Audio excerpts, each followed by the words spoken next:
З вами Зміцер Лукашукі. Мы працягваем абмяркоўваць падзеі ў Беларусі і за яе межамі з нашим гостем. А у нас у гостях акадэмічны дырэктар даследчага цэнтра Бюрок, доктар эканамічных навук Леў Львоўскі. Добрый день, Леў. Вітаю. Ведаеце, я з чаго пачну? Так, зараз адкрыю, каб не згубілася. Так, вот, бо уразіла мяне гэтая навіна, прычым датычная она акурат такі Бюрока. Читаю. Беларуская экономика ў 2024 годзе вырасце на 2,1% у базовым сценары. Бюрок полепшыў прогноз роста ВВП на 0,5 пункта. Бюрок, что это такое? Что там здарылася и куды вы глядите? Ну, как говорится, каждый пытается снять арест со своей квартиры в Минске по-своему, в меру своих способностей. Но это, конечно, шутка. На самом деле, что происходит? Ну, происходит продолжающаяся, начавшаяся еще в 2023 году такая экспансивная политика в Беларуси. Наша экономика находится в состоянии перегрева, но временно это может давать такие очень даже положительные результаты сильно выше тренда. Почему мы говорим, что в перегреве? То есть, если вы запустите много денег в экономику, то эти деньги не сразу там съедятся инфляцией. Вначале действительно они как-то поработают, будут увеличиваться зарплаты, люди на эти зарплаты будут больше потреблять, и розницы, и квартир будут больше покупать. Таким образом, экономика действительно немного подрастет, но тут дело еще в том, то есть это стимулирование спроса. Но почему мы говорим, что экономика перегревается? Потому что при этом не растет предложение. Предложение у нас уже достигло своего пика. У нас загруженность больших заводов сейчас где-то уже под 70%. В отличие от частных малых предприятий, для большого завода загруженность 70% — это уже максимум. Вот. И то есть у нас бегает буквально много потребителей, которые хотят потреблять, у которых есть деньги, потому что им их выдали, и при этом производители не могут произвести такое же количество товаров. Из этого мы видим, что у нас зарплаты растут быстрее, чем экономика в целом. То есть стоимость для бизнеса, стоимость труда и стоимость промежуточных товаров, которые бизнес покупает, они все растут.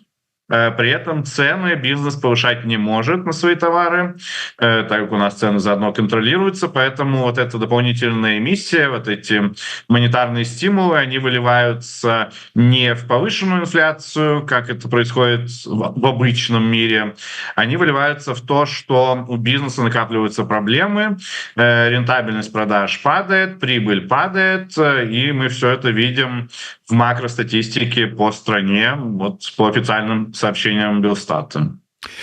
Я гляжу вот на лічбы і по ваших прогнозах, ну ці дакладней по вашай інфармацыі, у першым квартале ВУП Беларусі вырас на 4,1%. Гэта значны рост, і ці азначае гэта, што ну как бы і другі квартал, раз вот это ўсе умовы, про якія вы сказали, загружанасць прадпрыемства, умоўныя пакупнікі з поўнымі чемоданамі грошай толькі бегаюць по Беларусі і думаюць, дзе б ім што купіць, каб грошы патраціць, гэты рост і будзе працягвацца? Рост будет протягиваться, но не такой большой. Вот все-таки рост в первом квартале мы получили сильно выше ожиданий. Ну, тут можно покопаться уже в специфике первого квартала. Мы можем посмотреть, что там в январе рост был нормальный, ожидаемый, что там около 2,8%. Потом в феврале он был очень большим, больше 5%. Но в феврале это объяснялось простым календарным фактом. В феврале этого года был на 1 день больше, чем в феврале прошлого года, и на 2 дня рабочих больше, чем в феврале прошлого года. То есть тут просто поработали больше дней, попотребляли больше дней, поэтому такой необычно большой рост.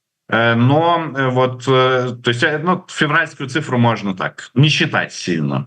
не заморачиваться. А вот мартовскую тут уже серьезно повысился рост. Он там составил больше 4%, кажется, 4,2 или 4,3. И это вот уже такая серьезная заявка на то, что происходящая реальность лучше и рост быстрее, чем мы предсказывали до этого. В основном самый большой вклад в мартовский рост принесла торговля, то есть это именно вот тот самый потребительский спрос, который у нас хорошо себя чувствует за счет сверхвысоких зарплат. Калі верыць, ну дакладней у адпаведнасці з прогнозам сацыяльна-эканамічнага развіцця, які зацвердзіў Лукашенко, павелічэнне валага ўнутранага прадуктаў сёлета прадугледжана на 3,8. На сёння вот мы бачым вашыя паказчыкі, гэта 2,1. Па-першае, наколькі гэта вялікая розніца, па-другое, ну як вы думаеце, ўсё ж таки дагоняць, не дагоняць, якіх чакаць вот ўсё ж таки вынікаў?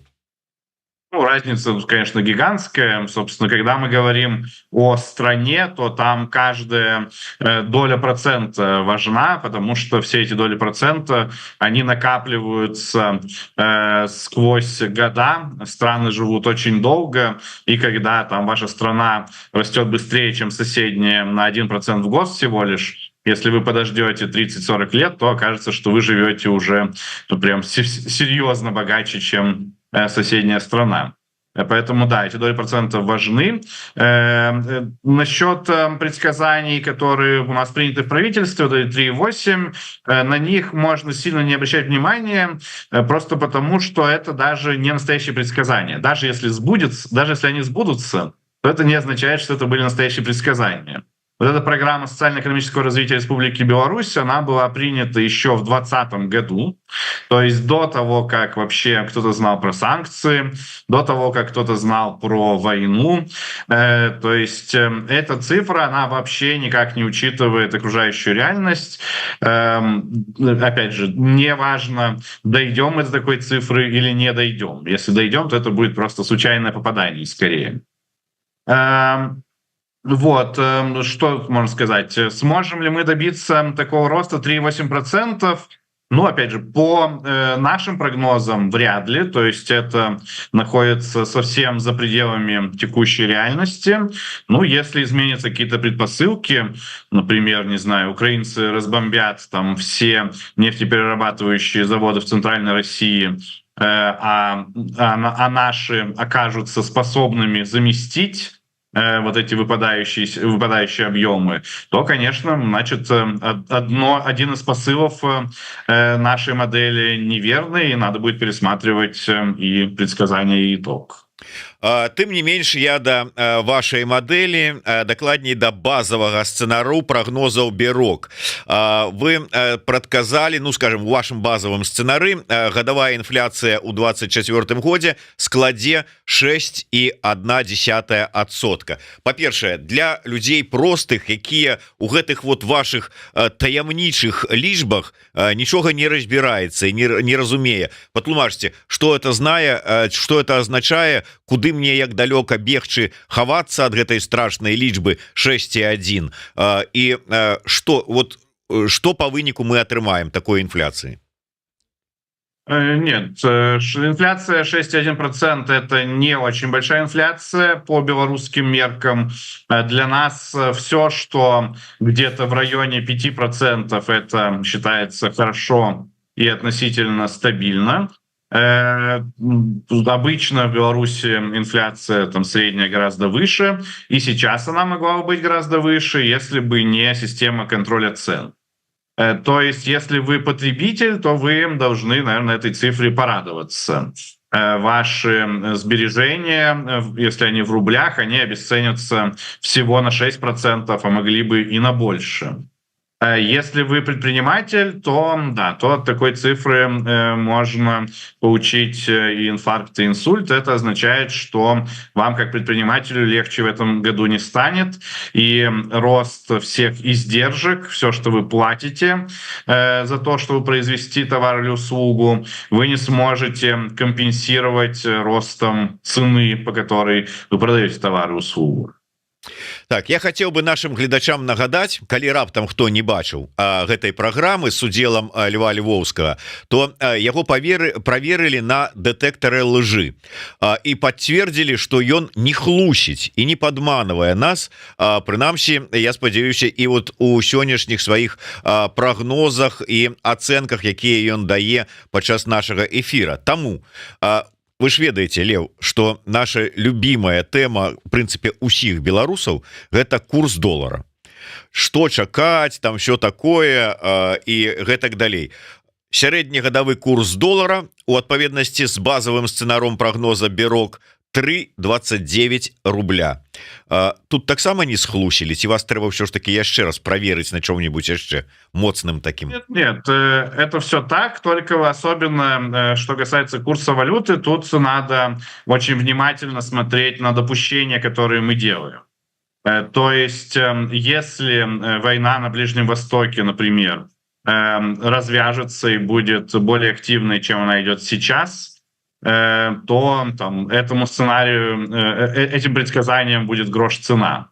То есть тут надо именно смотреть на допущения, которые мы делаем. Если все будет как сейчас и не будет никаких таких резких изменений, особенно в мировой цене на нефть, изменений во всем, что связано с нефтью, то да, мы ожидаем, что белорусский рубль, он будет постепенно, но без какого-то резких скачков ослабляться к мировым валютам и в том числе к российскому рублю. Как это, вот, какие тут могут быть отхождения от базового сценария? Отхождения от базового сценария, они практически все заключаются в том, что будет какой-нибудь кризис, из-за которого цена на нефть сильно вырастет. Ну, например, если бы там, и не дай бог, конечно, Иран как-то по-серьезному атаковал Израиль, а не то, как они это сделали, и там развязалась бы новая часть войны, то это бы означало, что да, мировые цены на нефть подскочили. Но они не подскочили. И пока что все хорошо на Ближнем Востоке. Ну, а значит, мы ожидаем, что цены на нефть будут примерно в таком же диапазоне, как сейчас.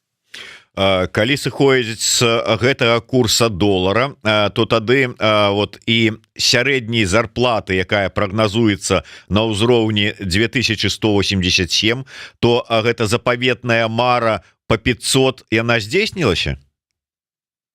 Ну, тут, опять же, как оценивать? Если привязывать эту мечту о 500 к времени высказывания, она, насколько я помню, была высказана вот впервые больше 10 лет назад, то тогда нет. С учетом инфляции в долларе, текущие вот больше, чем $700, которые получают белорусы в среднем, это меньше, чем те $500, которые обещали тогда давно.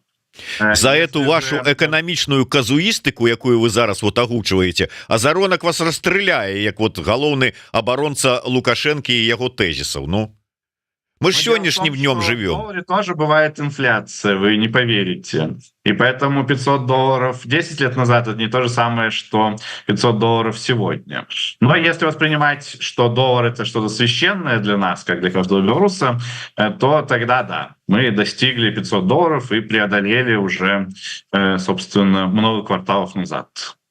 Я яшчэ, так можа быць, завяршаючы агляд, кароткі агляд вашага, ну, не ваша асабіста, але бюро базового сцэнара, хацеў бы звярнуць на такі момант. Вы пишете, ну, дакладней, у гэтым сцэнары пішацца, па-першае, што в 2025 годзе эканоміка можа замедліцца, яе рост будзе дзесьці ў раёне нуля. Потым, калі вы кажаце пра цэнавы кантроль, аслабленне можна чакаць толькі толькі ў канцы 25 года. Что за 25 год такі вот сакральны год, что там и у это может здарыцца, и вот это вот ценовое плато выйсці, и гэта там такое. Что такое чакаецца? Вот текущий перегрев экономики, он как бы сложился, его не Бог послал, он складывается руками человеческими. Правительство накачивает экономику, чтобы сейчас все смотрелось получше, но это ухудшает наши долгосрочные перспективы. То же самое с ценовым контролем. Ну, прямо сейчас всем кажется хорошо, вот огурцы недорогие, картошка недорогая, живем неплохо. Но это, опять же, делает более проблемным долгосрочное существование Беларуси, белорусских экономических агентов. Главное, чтобы там не разорились предприниматели. Почему мы так закладываем, что в 2025 году это может измениться? Правительство понимает, что действия, которые они сейчас производят, они, с одной стороны, популярные, с другой стороны, вредные в долгосрочной перспективе. И мы надеемся, что после 2025 года как-то правительство успокоится, может быть, слегка после вот новых так называемых выборов и перестанет уже совсем выкручивать вот этот рычаг популизма на максимум и начнет как-то заботиться чуть больше об экономике, о предпринимателях, даст им выдохнуть, перестанет вот так давить на газ. Вот, собственно, это такое главное допущение. Мы надеемся, что после выборов, извиняюсь, контроль цен слегка ослабнет, и, соответственно, экономика начнет слегка оздоравливаться.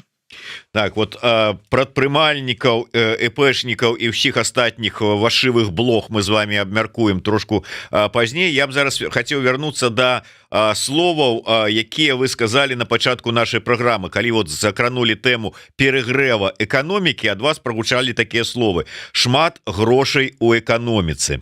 Зараз мы гаворым про вот гэтых вот пакупнікоў з чамаданамі грошай, якія бегаюць по Беларусі і думаюць, чаго б ім купіць, на што грошы патраціць, ці гэта быў включаны друкавальны станок Нацбанкам?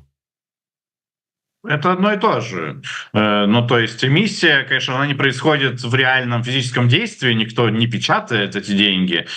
Просто банкам даются указания, что кредиты можно выдавать подешевле, опускается ключевая ставка, и там иногда еще у нас происходит директивное кредитование, когда Центробанк там, или правительство говорит: вот вы этому заводу выдайте кредит там под 0% и много миллионов рублей. Это все эмиссия, это все выпускает деньги, собственно, в экономику. Вот эти покупники с чемоданами — это не какие-то отдельные люди с планеты Марса, это наши же сограждане, у которых реальные зарплаты выросли за последний год на 14%. То есть это обычные люди. У нас вот в среднем по экономике выросли реальные зарплаты, и люди больше потребляют. Тут есть там классический фактор, когда у нас растут зарплаты в населении, люди начинают больше потреблять иностранные товары, они переключаются, они не просто вот там покупают больше отечественных шоколадок там на одну, чем раньше, они начинают переключаться на иностранные товары. Из-за этого у нас еще это тоже давит на обменный курс, и, соответственно, вот, текущий экспорт с импортом перегибает в пользу импорта. Вот. И второй фактор, да, люди думают, куда бы им эти деньги потратить, если они много заработали, куда бы их сохранить. Или, опять же, как бы вот один из элементов этой эмиссии — это кредитная эмиссия. Люди понимают, что они могут взять кредит в банке и думают, на что бы им этот кредит в банке взять. Здесь у нас несколько направлений, куда эти деньги несутся. Одно из главных направлений сейчас в Беларуси — это недвижимость. Если вы посмотрите цены на недвижимость, они сейчас на пике, расхватывают там все, кажется, уже чтобы не построили, там домик в кума тыквы из 4 кирпичей. Почему так происходит? То есть, казалось бы, тут причем еще такое можно наблюдать такую странную разницу, особенно в строительстве. Сами строители не спешат закладывать новые дома. У нас сектор строительства, как сектор экономики, он в депрессии находится. А вот цены на квартиры, на готовые, они на исторических максимумах. Как так происходит?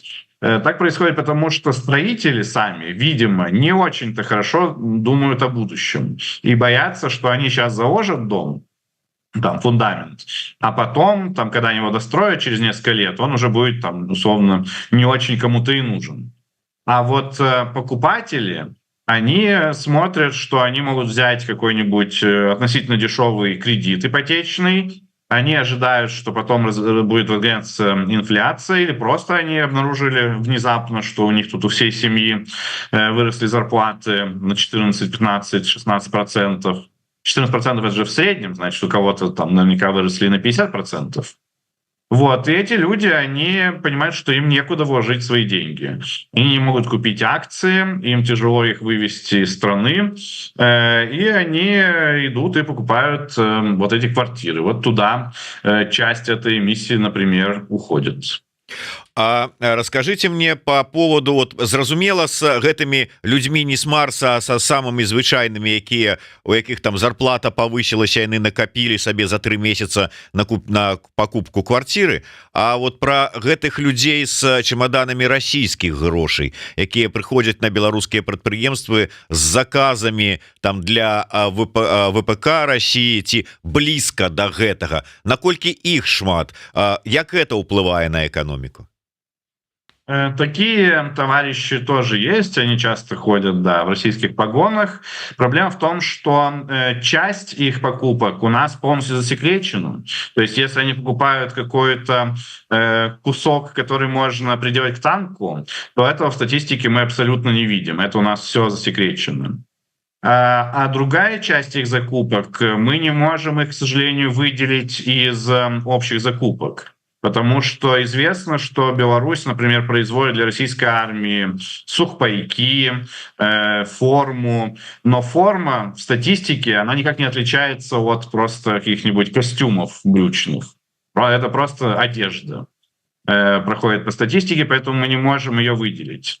Безусловно, у нас есть положительные эффекты в экономике, и предприятия, которые сотрудничают с особенно российской оборонкой, они загружены там по инсайдерской информации там, в три смены. Все у них прекрасно, Россия много тратит денег на оборону, причем сама произвести мало что может, потому что у них постоянно все крадут. Вот. В этом смысле белорусские предприятия, которые тут вросли в эти сделки, у них все хорошо. Плюс к этому есть еще и там не военные россияне. Тут особенно там хорошо с продажей продуктов питания. Ну вот как мы знаем, в России там яичный кризис, потому что до 10% потребления, до 10% яиц, потребляемых в Центральной России, производились в Белгородской области, на которую внезапно начали падать какие-то ракеты, неизвестно чьи. И поэтому теперь в России действительно, вот Россия хочет закупать в Беларуси там столько яиц, сколько Беларусь продаст. Вот, то есть те, кто традиционно что-то поставлял в Россию, у них все хорошо. Есть отрасли, которые думали, что они сейчас выиграют российский рынок, и у них все будет хорошо, но у них не получилось. Это, например, наши машиностроители. То есть там, если МЗКТ производит для военных что-то, то такие там, то МАЗы и тракторный завод, автомобильный завод, они производят для гражданских, и тут они рынок в России не смогли завоевать. Собственно, автобусы МАЗ, они начали самовозгораться, поэтому, ну, там и даже до самовозгорания Китай, на самом деле, очень серьезно занялся российским рынком. Вот. Но после того, как они начали гореть, так тем более. Ну, а автомобили пассажирские как-то сразу не пошли. Казалось бы, опять же, у нас тут идеальные условия, у нас уже был завод BLG, вот надо просто его расширять было и продавать в Россию, но нет, там как-то не то китайцы первые прибежали в Россию, предложили там открыть свои заводы, не то россияне первые прибежали в Китай, но в итоге BLG в России особо никому не нужен, в России собирают свои китайские москвичи. Я хочу вернуться до темы малого бизнеса, это самое, индивидуальных прадпрымальнікаў.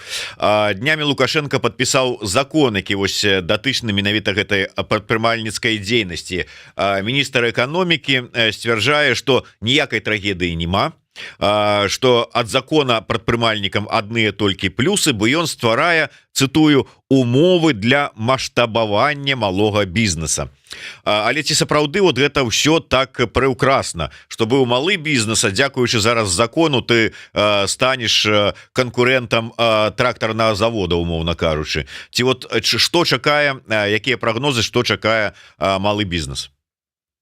Ну, мы, конечно, можем посмотреть, как оно пойдет. На самом деле, тут, опять же, если немного отвлечься в сторону, то в Беларуси это была классическая проблема. Там вообще жизненный цикл любого бизнеса — это всегда там вы начинаете с малого бизнеса, и если у вас все хорошо, вы растаете в средний, если очень хорошо, то потом становитесь крупным бизнесом.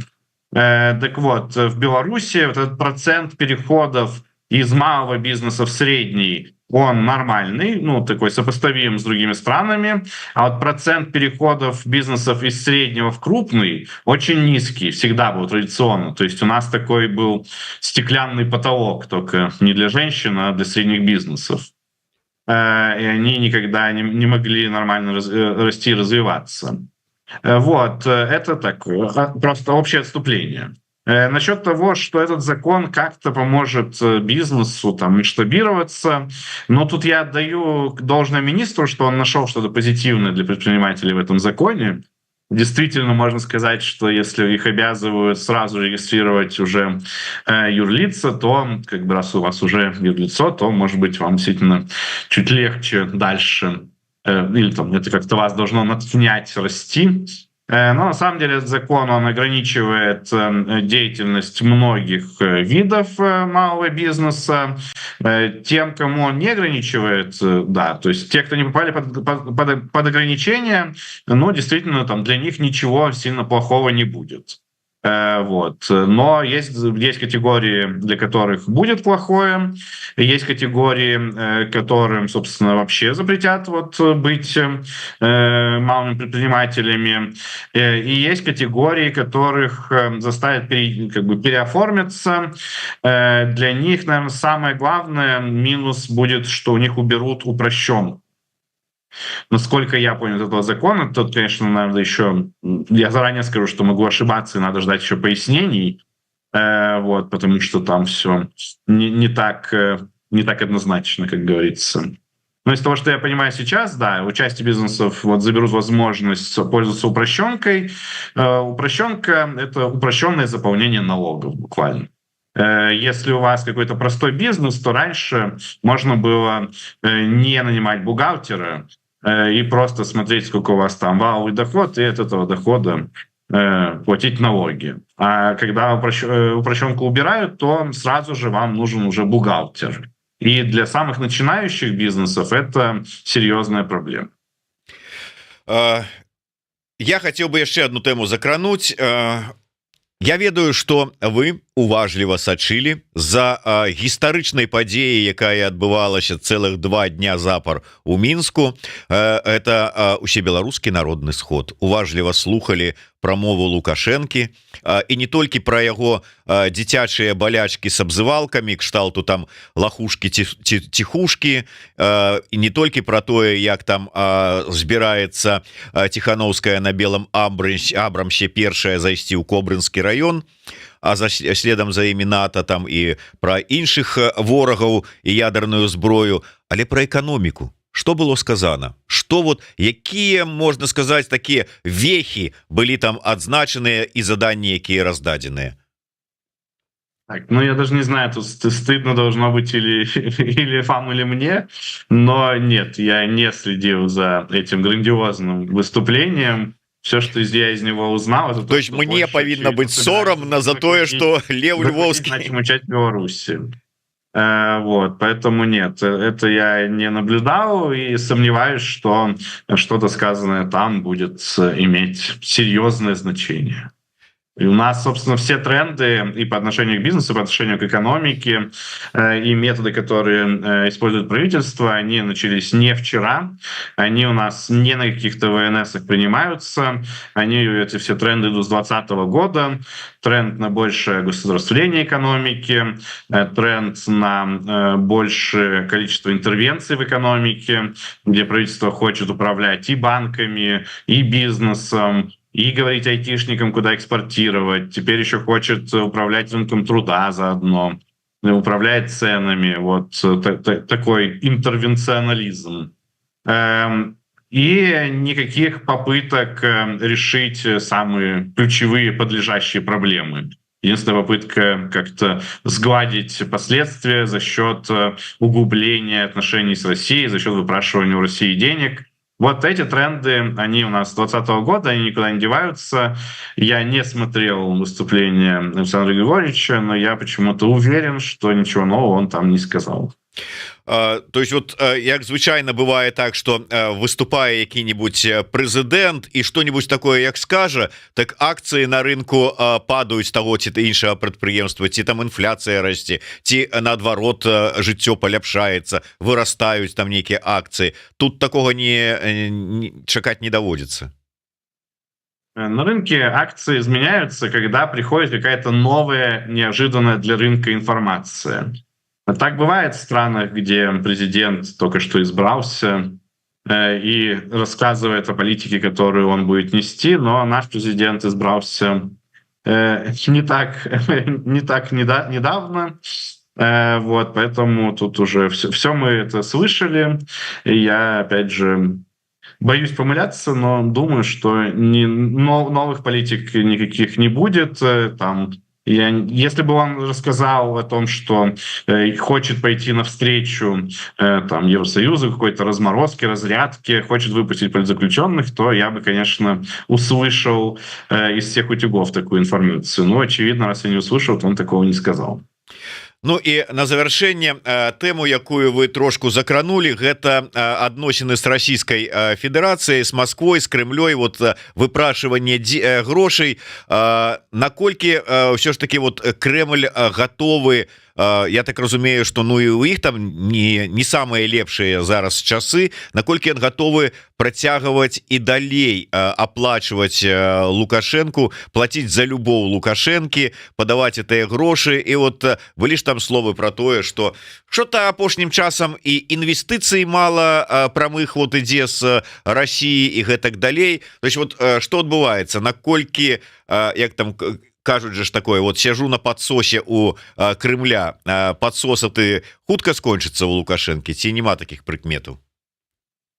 Тут я должен сразу оговориться, что это вопрос очень в высшей степени политический, поэтому тут многое зависит от допущений и от политического анализа, а я не настоящий политический аналитик, но могу попытаться проанализировать, как я вижу, как я, во всяком случае, вижу из последних реальных действий Кремля, из последних переговоров.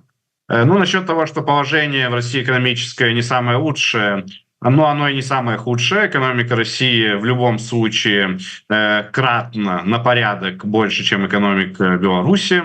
Так что если там Путин захочет и будет его политическая воля, он может там сделать из Беларуси город-сад и выдавать там хоть по 10, хоть по 20 миллиардов в год.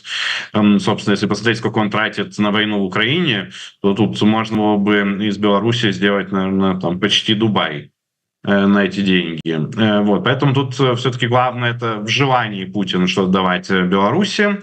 И из того, что мы наблюдаем за последнее время, Путин как-то не очень хочет давать живые деньги. Александр Лукашенко все время придумывает какие-то разные новые затеи, под которые Путин бы дал именно реальные живые деньги. Ну вот, например, там всякие разговоры про строительство второй АЭС, когда нам еще с первой некуда девать электричество. Там много разных идей, какое-то там строительство совместных заводов для импортозамещения. Все это, в переводе на русский язык, это выпрашивание вот прямых живых денег и инвестиций. Такого Путин дает как-то не очень много. С 2020 года несколько раз давал там по 1,5 миллиарда, но что-то вот не очень. С другой стороны, когда речь не касается живых денег, то тут Путин гораздо более сговорчив. Россия нам разрешила не выплачивать долги пока что, то есть отодвинула выплаты. Россия нам продает очень дешевый газ. Россия нам продает дешевую относительно нефть. И более того, Россия нам позволяет зарабатывать на разнице между стоимостью российской нефти и международного стандарта Brent. И Россия нам дает всю логистику. Мы бы сейчас без российской логистики, мы бы оказались вообще закрыты от мира. У нас вот очень тяжело проходят товары через европейскую границу. С Украиной граница закрыта и заминирована. И у нас главный поток сейчас, то есть вот там мы говорим отношения с Китаем, там, мы что-то продаем Китаю. Чтобы что-то продавать Китаю, надо, чтобы Россия разрешила нам продать Китаю. У нас с Китаем нету сухопутной границы. Мы там пытаемся развивать отношения в Африке. Тут то же самое. Чтобы продавать Африке, нужно, чтобы Россия дала нам проход к морю и корабль. Вот, Россия нам это сейчас дает. Ну, с большего дает. Там тоже есть проблемы. Есть проблемы в том, что просто недостаточные мощности этих логистических каналов.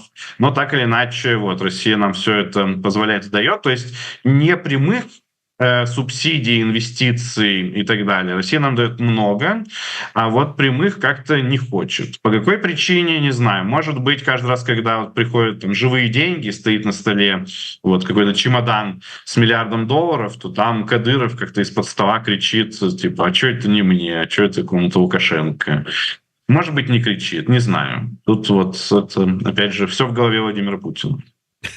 Да, можа не крычыць, а там стонет і говорит там як то там прымаўкі это. Ну ладно, добра, дзякуй вялікі. На жаль, трэба завяршаць нашу размову. Леў Львоўскі быў з намі на сувязі. Дзякуй вялікі, спадар Леў, за тое, што зрабілі такую выдатную экспертызу сённяшняга стану без нагнетання, але і не з ружовымі акулярамі. Дзякуй вялікі, слухайце, глядзіце, подписывайтеся. Жыве Беларусь. Дякую, до встречи. Живи вечно.